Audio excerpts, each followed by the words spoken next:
Corporation ഭരണത്തിൽ NDA നേതൃത്വത്തിലുള്ള ഭരണസമിതി വന്നു എന്നുള്ളത് കേന്ദ്ര ഗവൺമെൻറ്റിനെ സംബന്ധിച്ചിടത്തോളം കേരളത്തിൽ വളരെ വലിയ ഒരു പ്രത്യാശയാണ്, വളരെ പ്രതീക്ഷയാണ് നൽകുന്നത്.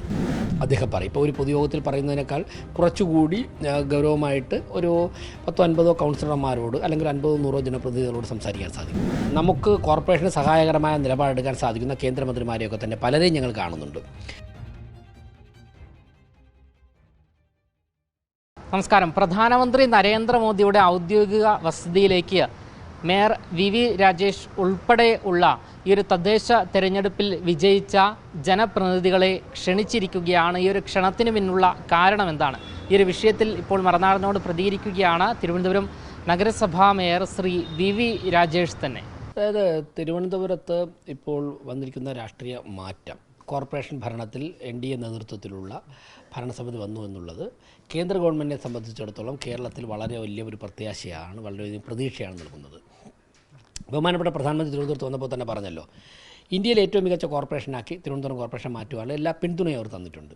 അപ്പോൾ സ്വാഭാവികമായിട്ടും ഇതുമായിട്ട് ബന്ധപ്പെട്ട ചില കാര്യങ്ങൾ ചില കേന്ദ്രമന്ത്രിമാരെ ഞങ്ങൾ കാണുന്നുണ്ട്, അവരുമായി ചർച്ചകൾ നടത്തും. അതോടൊപ്പം തന്നെ പ്രധാനമന്ത്രിക്ക് കൂടുതൽ ഏതെങ്കിലും കാര്യം കൗൺസിലർമാരുമായിട്ട് ഇൻട്രാക്ട് ചെയ്യണമെന്നുണ്ടെങ്കിൽ അദ്ദേഹത്തിന് ആ ഇൻട്രാക്ഷനിലൂടെ അദ്ദേഹം പറയും. ഇപ്പോൾ ഒരു പൊതുയോഗത്തിൽ പറയുന്നതിനേക്കാൾ കുറച്ചുകൂടി ഗൗരവമായിട്ട് ഒരു 10-50 കൗൺസിലർമാരോട് അല്ലെങ്കിൽ 50-100 ജനപ്രതിനിധികളോട് സംസാരിക്കാൻ സാധിക്കും. ഞങ്ങൾക്കും കൂടുതൽ സംസാരിക്കാനുള്ള അവസരം കിട്ടുമെന്നാണ് ഞങ്ങൾ പ്രതീക്ഷിക്കുന്നത്. അതിലൂടെയൊക്കെ തന്നെ നമ്മുടെ കോർപ്പറേഷന് വേണ്ടി എന്തൊക്കെ നേടിയെടുക്കാൻ സാധിക്കും എന്നുള്ളതിനെക്കുറിച്ചുള്ള ഒരു പരിശ്രമമാണിത്. കോൺക്ലേവ് മോഡൽ അല്ല, കോൺക്ലേവ് ഞാൻ നേരത്തെ പറഞ്ഞിരുന്നല്ലോ. ഇപ്പോൾ ഇന്ന് ഉൾപ്പെടെ വാർഡ് സഭകൾ നടക്കുകയാണ്. അപ്പോൾ അടുത്ത ഞങ്ങളുടെ കോർപ്പറേഷൻ്റെ ബഡ്ജറ്റാണ്. ചില കാര്യങ്ങൾ ബഡ്ജറ്റിൽ അനൗൺസ് ചെയ്യും.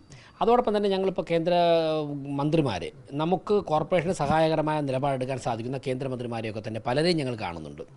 അപ്പോൾ അതിലൂടെ ഉരുത്തിരിഞ്ഞു വന്ന ആശയങ്ങളൊക്കെ തന്നെ വരാൻ പോകുന്ന ദിവസങ്ങൾ തിരുവനന്തപുരത്ത് നടപ്പിലാക്കും. അതൊക്കെ ഈ യാത്രയിൽ ഒരുപാട് ഗുണം ചെയ്യും. ആദ്യം ഒരു സാമ്പിൾ വികസന രേഖയാണ് മോദിക്ക് സമർപ്പിച്ചത്. ഇനി അതിൽ കൂടുതൽ ഈ ഒരു യാത്രയിൽ കൂടുതൽ രേഖയോ അങ്ങനെ എന്തെങ്കിലും സമർപ്പിക്കുകയോ അങ്ങനെ എന്തെങ്കിലും ചെയ്യുന്നുണ്ടോ? ഈ യാത്രയിൽ അതിനുള്ള സാഹചര്യം ഉണ്ടായിട്ടില്ല. കാരണം വാർഡ് സഭകളൊക്കെ 14-ാം തീയതി കൊണ്ട് അവസാനിക്കുകയുള്ളൂ. അതിനുശേഷം കോൺക്ലേവുകൂടി കഴിഞ്ഞതിന് ശേഷം മാത്രമേ പൂർണ്ണമായിട്ടുള്ള ഞങ്ങൾ ആദ്യം പറഞ്ഞ തരത്തിലുള്ള രേഖ കൊടുക്കാൻ സാധിക്കുകയുള്ളൂ. കിട്ടിയ വിവരങ്ങൾ, പ്രാഥമികമായിട്ടുള്ള വിവരങ്ങൾ അദ്ദേഹത്തിന് മുമ്പാകെ എത്തിച്ചിട്ടുണ്ട്. എന്തായാലും നഗരസഭയുടെ കൂടുതൽ ആവശ്യങ്ങളുണ്ട്. അല്ല, നഗരസഭയുടെ ഭരണം മെച്ചപ്പെടുത്തുവാനും പിന്നെ കൂടുതൽ പുതിയ പദ്ധതികളും വികസന കാര്യങ്ങളും ചെയ്യുവാനും ആവശ്യമുള്ള ചർച്ചകൾ ഉയർന്നു വരും. ആ ചർച്ചകളിൽ നിന്ന് തീരുമാനങ്ങളിലേക്ക് എത്തിക്കുവാൻ, ചില കാര്യങ്ങൾ തീരുമാനങ്ങളിലേക്ക് എത്തിക്കുവാനാണ് ഞങ്ങൾ നോക്കുന്നത്. ചർച്ചയിൽ നിരവധി കേന്ദ്രമന്ത്രിമാർ ഉൾപ്പെടെ ഉണ്ടാകും. ഞങ്ങൾ ആ ചർച്ചയിലുണ്ടാകും, അല്ലെങ്കിൽ പ്രധാനമന്ത്രിയെ കാണുമ്പോഴേക്കും ആരൊക്കെ ഉണ്ടാകും എന്നുള്ള കാര്യം ഞങ്ങൾക്കറിയില്ല. ഞങ്ങൾക്കൂടെ ആ വിവരം കിട്ടിയില്ല. പക്ഷേ ഞങ്ങളൊക്കെ തന്നെ 2-3 ദിവസം ഡൽഹിയിലുള്ള സാഹചര്യത്തിൽ, പ്രത്യേകിച്ച് പാർലമെൻറ്റ് സമ്മേളനമൊക്കെ നടക്കുന്ന സാഹചര്യത്തിൽ കോർപ്പറേഷൻ്റെ ഭരണത്തിൽ സഹായിക്കാൻ പറ്റുന്ന ചില കേന്ദ്രമന്ത്രിമാരുമായിട്ട് ഞങ്ങൾ അപ്പോയിൻമെൻറ്റിന് ശ്രമിക്കുന്നുണ്ട്. ഇപ്പോൾ അർബൻ ഡെവലപ്മെൻറ്റ് മിനിസ്ട്രിയുടെ ശ്രീ മനോഹർ ലാൽ ഖട്ടാർജി ഉൾപ്പെടെയുള്ളവരായിട്ട് ഞങ്ങൾ ശ്രമിക്കുന്നുണ്ട്. കാണാൻ സാധിച്ചു കഴിഞ്ഞാൽ അവരുടെ മുമ്പായ കൂടുതൽ കാര്യങ്ങൾ ഞങ്ങൾക്ക് പറയാൻ പറ്റും. തിരുവനന്തപുരം നഗരസഭയിലെ ജനപ്രതിനിധികൾ മാത്രമാണോ, അല്ലെങ്കിൽ കേരളത്തിൽ നിന്ന് വിജയിച്ച മറ്റ് BJP പ്രതിനിധികളുണ്ട്? തിരുവനന്തപുരം കോർപ്പറേഷനിലെ മുഴുവൻ ജനപ്രതിനിധികളുണ്ട്. പിന്നെ കേരളത്തിലെ മറ്റു പല കേന്ദ്രങ്ങളും സെലക്ട് ചെയ്ത ഇപ്പോൾ മുനിസിപ്പൽ ചെയർമാൻമാർ, ഗ്രാമപഞ്ചായത്ത് പ്രസിഡന്റുമാർ, അവരൊക്കെ ഉണ്ട്. നാളെ എപ്പോഴാണ് പോകുന്നത്?